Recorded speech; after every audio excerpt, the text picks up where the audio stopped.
पक्षप्रवेशा संदर्भात देगलूर या ठिकाणी आज विविध जाती धर्मातली आणि विविध पक्षातली मंडळी काँग्रेसमध्ये जी आलेली आहेत ही महाराष्ट्रातल्या परिवर्तनाची आणि स्थानिक स्वराज्य संस्थांच्या निकालाची एक नांदी आहे। राहुल गांधींनी देशभरात जो संघर्ष पुकारला होता त्यात महाराष्ट्र काँग्रेस कमिटीच्या वतीने गेल्या निवडणुकीच्या पश्चात जो संघर्ष केला होता त्याचा हा परिणाम आता दिसू लागला आहे। काल गडचिरोली या ठिकाणी मोठ्या संख्येने पक्षप्रवेश झालेला आहे। आज नांदेडला देगलूर या ठिकाणी होत आहे, उद्या जालना या ठिकाणी होत आहे। त्यामुळे रोज होणारे पक्षप्रवेश हे कुठेतरी काँग्रेस ही गतवैभव महाराष्ट्रामध्ये प्राप्त करून देईल याचं सूचक अशा स्वरूपाचे सर्व कार्यक्रम आणि समारंभ आणि प्रवेश होत आहेत। नांदेड जिल्ह्याचा विचार केला तर अशोक चव्हाणांचा बालेकिल्ला होता जोपर्यंत ते काँग्रेसमध्ये होते, आता ते भाजपामध्ये केलेले, तर काँग्रेस कशी कमबॅक करणार? नाही, हा जिल्हा काँग्रेसचाच बालेकिल्ला होता। काँग्रेसची या ठिकाणी बरेच फार मोठं योगदान, काँग्रेसला मदत आणि काँग्रेसने फार मोठं कार्य या ठिकाणी केलं। काँग्रेस हा विचारांचा आणि कार्यकर्त्यांचा पक्ष आहे, नेत्यांचा हा पक्ष नाही आणि ती गफलत काही नेते मंडळांनी करून घेतली होती। त्यामुळे नांदेड हा काँग्रेसचा होता आणि आज खासदारांच्या माध्यमातून आहे आणि भविष्यात देखील काँग्रेसचाच राहील। अमित शहा काल भाषणात असं म्हटले की विरोधकांचा सुपडा साफ करा, दुर्बीनने शोधून दिसणार नाही, काय प्रतिक्रिया?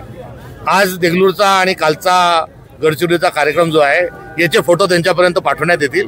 तेवढे विशाल लोकोत्सवासारखे जे कार्यक्रम होतात आहे त्या अनुषंगानं 4 वाजेपर्यंत वाट पाहणार नाही तर रामगिरी बंगला घुसणार असा इशारा बच्चू कडून दिला।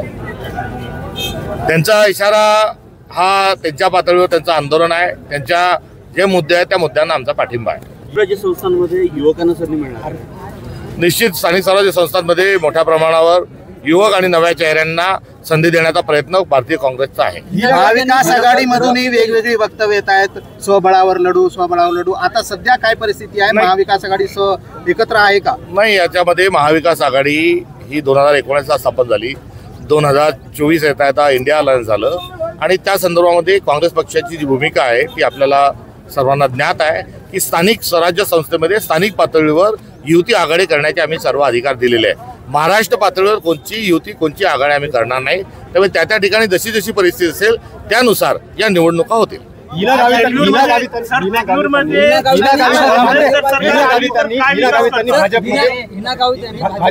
घर वापसी होती आहे हिना गावित यांची, काय प्रतिक्रिया?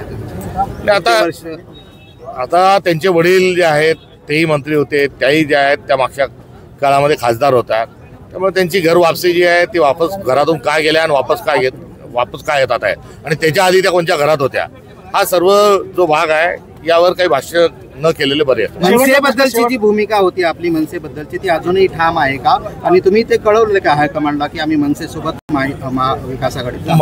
मनसेकडून अद्यापपर्यंत कुठल्याही आघाडीचा प्रस्ताव हा काँग्रेसकडे आलेला नाही, त्यामुळे त्यांच्यासोबत काही आघाडीचा कुठलाही प्रश्न हा उद्भवत नाही। 11,000 कोटीची आज घोषणा केली मुख्यमंत्र्यांनी शेतकऱ्यांसाठी पॅकेज स्वतंत्र। मागच्या वेळेस त्यांनी ती केलेली 3,500ची जी घोषणा होती 35 लाखाची, त्या घोषणेचंच काय होत आहे हे आपण बघतोय।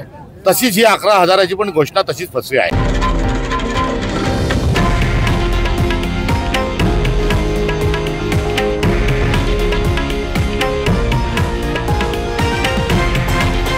हे आहे देशातील नंबर 1 न्यूज नेटवर्क आणि आपण पाहत आहात TV9 मराठी, एकमेव।